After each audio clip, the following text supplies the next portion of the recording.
Vous écoutez RFI, il est 18h à Paris, 16h en temps universel. Le journal en français facile. Alexis Guilleux. Nous sommes le lundi 23 octobre 2023. Bonjour à toutes et à tous. Au sommaire de cette édition, un nouveau convoi d'aide humanitaire est entré dans la bande de Gaza aujourd'hui alors qu'Israël poursuit ses bombardements sur l'enclave palestinienne. La situation au Proche-Orient au menu d'un débat parlementaire en France. La première ministre Elisabeth Borne a appelé à une trêve humanitaire.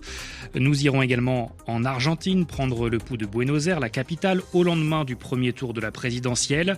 Le ministre de l'économie est arrivé en tête malgré une inflation supérieure à 100%. Et puis un appel à des politiques plus ambitieuses pour lutter contre l'évasion fiscale. Appel lancé par l'Observatoire européen de la fiscalité. Un troisième convoi d'aide humanitaire a franchi aujourd'hui la frontière entre l'Égypte et la bande de Gaza. Au total, depuis 2 jours, quelques dizaines de camions sont entrés dans l'enclave palestinienne, une région en état de siège depuis 2 semaines et les représailles, la riposte israélienne à la suite de l'attaque terroriste du Hamas. Les bombardements de l'armée d'Israël ont fait plus de 5000 morts selon le mouvement islamiste.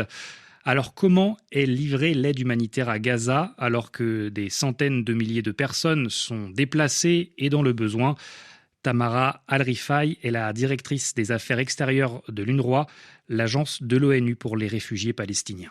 C'est un travail de coordination entre les agences des Nations Unies, des agences différentes présentes en ce moment en Égypte, une coordination avec le Croissant Rouge égyptien du côté égyptien de la frontière, qui met tout sur des camions Croissant Rouge égyptiens, traverse et remet tout au Croissant Rouge palestinien du côté de Gaza, donc à l'intérieur de la bande de Gaza. Il y avait des aliments, donc de la nourriture, et certains autres effets comme des matelas, des couvertures, etc. Mais ce qui manque réellement, c'est l'essence et les carburants, sans lesquels aucune action humanitaire ne sera possible, car ni les camions pourront bouger, ni on pourra utiliser les générateurs d'électricité, ni on pourra faire tourner les boulangeries, ni les plantes de dessalination de l'eau. Un propos recueilli par Julien Chavannes. Les conséquences de ce conflit au Proche-Orient à la suite des affrontements entre l'armée israélienne et le Hezbollah libanais. Plus de 19 000 personnes ont été déplacées au Liban, des chiffres qui devraient augmenter, assure l'OIM, l'Organisation mondiale pour les migrations. Emmanuel Macron sera lui demain en Israël. Il doit rencontrer le Premier ministre Benyamin Netanyahou. C'est dans ce contexte qu'un débat sur la situation au Proche-Orient est organisé ce lundi à l'Assemblée nationale à Paris. Une séance débutée par une prise de parole d'Elisabeth Borne. La chef du gouvernement appelle à une trêve humanitaire. Israël a le droit de se défendre face au terrorisme, assure Elisabeth Borne, mais dans le respect du droit international et des valeurs des démocraties. Notre pays ne connaît que trop bien le lourd tribut des attentats. Et nous devons l'affirmer avec force, dans la lutte contre le terrorisme, il ne s'agit jamais de se renier.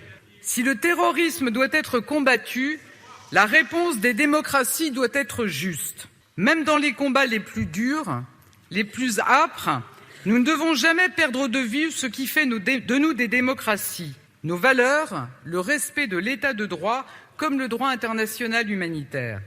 Notre amitié et notre solidarité avec le peuple israélien nous obligent à formuler cet appel. Israël ne doit pas tomber dans le piège du Hamas. Plusieurs milliers de Palestiniens sont morts à Gaza, dont de nombreux enfants. Les 2 millions d'habitants de Gaza sont dans une situation d'une extrême gravité. Ces milliers de vies fauchées, nous ne les oublions pas. Je ne les oublie pas. La première ministre française Elisabeth Borne tout à l'heure à l'Assemblée nationale. Autre déclaration, celle de Mathilde Panot, la présidente du groupe Insoumis. Elle exhorte la France à peser de tout son poids pour permettre l'adoption d'une résolution exigeant un cessez-le-feu et dénonce la position de la France, alignée, dit-elle, sur les États-Unis et le gouvernement israélien. L'Azerbaïdjan annonce le début de manœuvres militaires avec la Turquie, près de l'Arménie. Des exercices dans un contexte de tension. Le mois dernier, Bakou a reconquis l'enclave du Haut-Karabakh aux mains de séparatistes, de dissidents arméniens depuis plusieurs décennies. Plus de 100 000 personnes ont dû fuir en Arménie.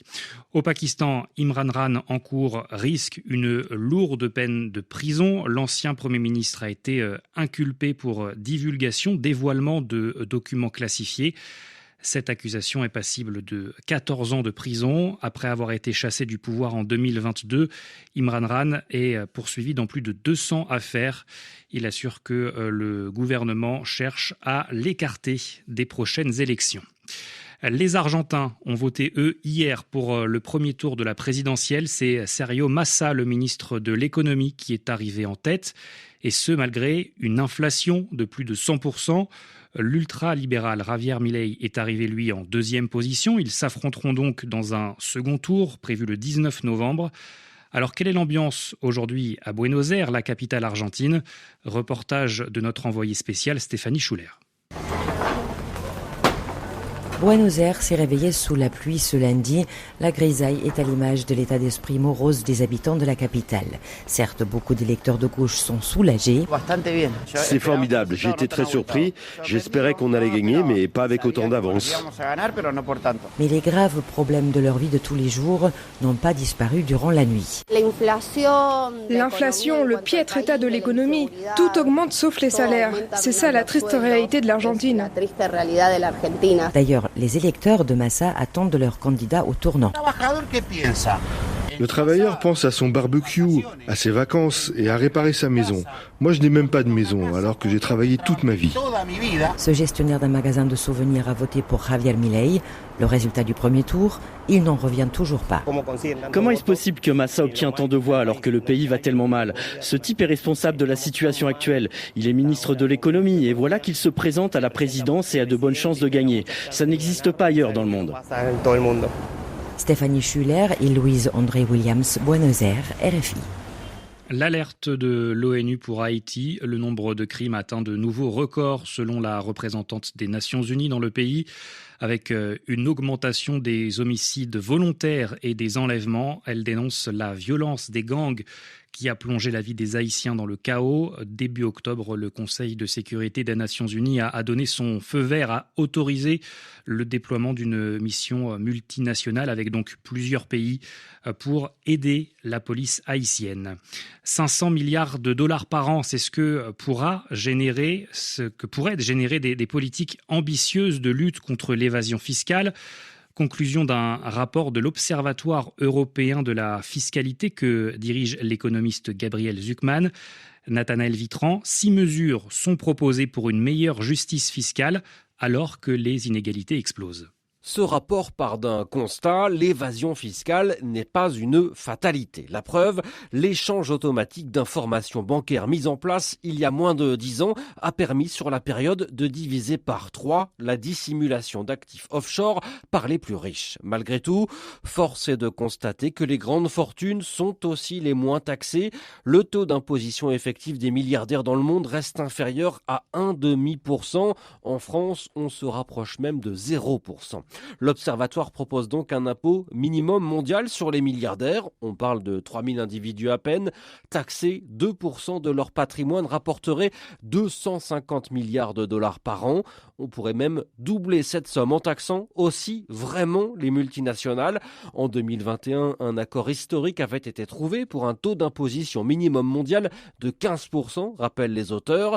Mais voilà, entre-temps, de nombreuses failles sont apparues. Ils proposent donc un taux strict à 25% en éliminant les failles, de quoi renflouer les caisses publiques de 250 milliards de dollars supplémentaires. Nathanaël Vitran, le tourisme se porte bien en Grèce malgré les incendies à répétition et la canicule de l'été. Plus de 22 millions de personnes ont voyagé dans le pays entre janvier et fin août. C'est un nouveau record à une hausse de 18% par rapport à l'an dernier. L'industrie du tourisme est le poumon, le moteur de l'économie grecque. C'est la fin de cette édition. N'oubliez pas, vous pouvez retrouver le journal en français facile sur françaisfacile.rfi.fr.